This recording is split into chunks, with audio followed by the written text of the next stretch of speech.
Ta-da! It's your boy, Jun, Tyler. Jarmande, and today we're going to talk about illegal immigration. Okay, the issue was to what extent has illegal immigration benefited or harmed the U.S. economy? Ways it benefited was Florida undocumented immigrants contributed $588 million annually in state and local taxes. They contribute about $11.6 billion annually, $7 million in sales and excise taxes, $3.6 in property taxes.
Immigrants are 33% of our engineers, 27% of our mathematicians, and 24% of our physical scientists.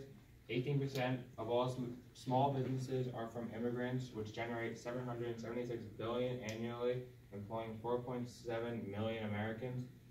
Comprehensive immigration reform would create up to 990,000 new jobs within 3 years. Immigration reform would increase America's GDP and would reduce federal deficit by $2.2 billion in 10 years because of increased tax revenue. What if I told you I knew how to add trillions of dollars to the global economy and improve the lives of billions of people with a single policy change? Sound too good to be true? Well, I should warn you, it's a policy that people in most rich countries oppose. What is it? Open immigration. The consensus among economists is that free trade between countries creates huge gains in prosperity. The same thing happens when you have free trade in labor. In other words, more open immigration. We don't have to remove all of the barriers to immigration to start to see these gains.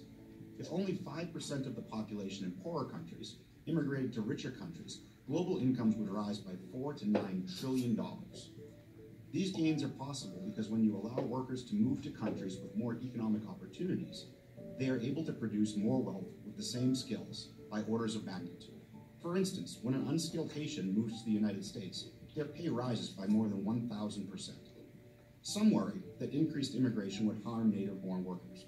However, most studies show that on the whole, these harms are non-existent or minor, temporary, and clustered on only a small portion of the population. Free trade in labor brings economic gains to virtually everyone in the long run. There's plenty of room for debate about what a more open immigration policy should look like. But our goal should be clear: to allow more workers to freely move around the world to where they can be as productive and prosperous as possible.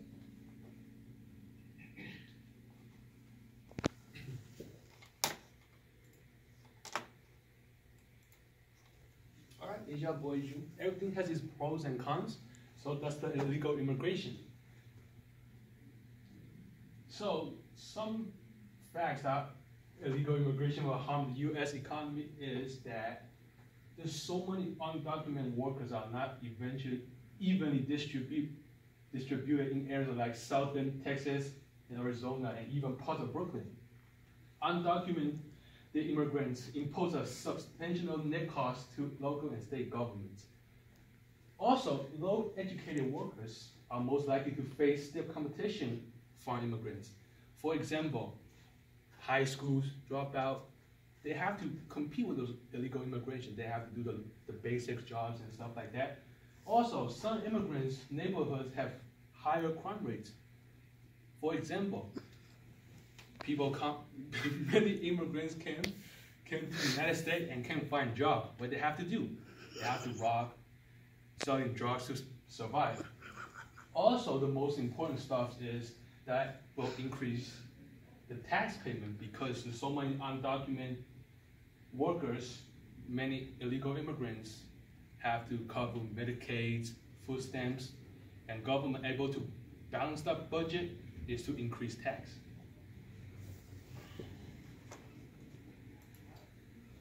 So more drawbacks of letting illegal immigrants in is increased population put pressure on public services like buses and other roadworks and other public services that would be only for us is now open to illegal immigrants.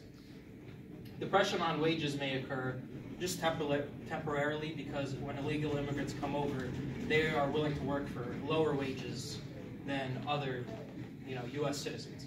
And one that we usually don't talk about is the economic disadvantages of their own country that they're leaving. Like if an immigrant is coming from Mexico, that's going to have a hard impact on their economy in Mexico.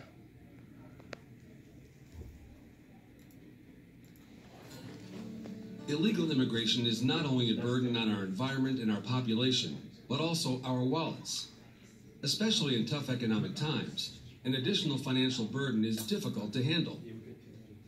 The annual cost of illegal immigration is estimated at $113 billion to our nation's taxpayers. A proposal to allow illegal aliens permanent access to U.S. jobs makes no sense when you recognize that this would keep many current U.S. citizens from getting jobs. Not only can illegal immigration limit U.S. workers' job opportunities, but it can affect their income as well. Illegal immigrants are often paid less than their legal counterparts, leading not only to exploitation, but a lowering of wages and working conditions for everyone. Households headed by illegal aliens imposed more than $28.8 billion in costs on the federal government in 2009 and paid only $9.5 billion in taxes. This created an annual net fiscal deficit of almost $19.3 billion. Many companies that hire only legal workers are forced to compete with companies that undercut prices by hiring illegal workers. This threatens to force the responsible company out of business. One of the things which makes this country great is how much we provide for the people who reside here.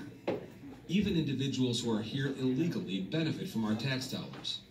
Expenditures like educating children, medical care, administration of justice, child care, temporary assistance to needy families, and school meal programs all end up benefiting illegal aliens. Some disregard these costs and want to provide illegal immigrants legal status through an amnesty. What they don't realize is that this would perpetuate the burden of illegal migration. Instead, policymakers must send a clear message abroad and to illegal aliens here that they will not tolerate illegal migration. This will not only improve national security, but also attack a major fiscal burden. It will provide greater opportunities to today's unemployed and underemployed citizens and legal residents.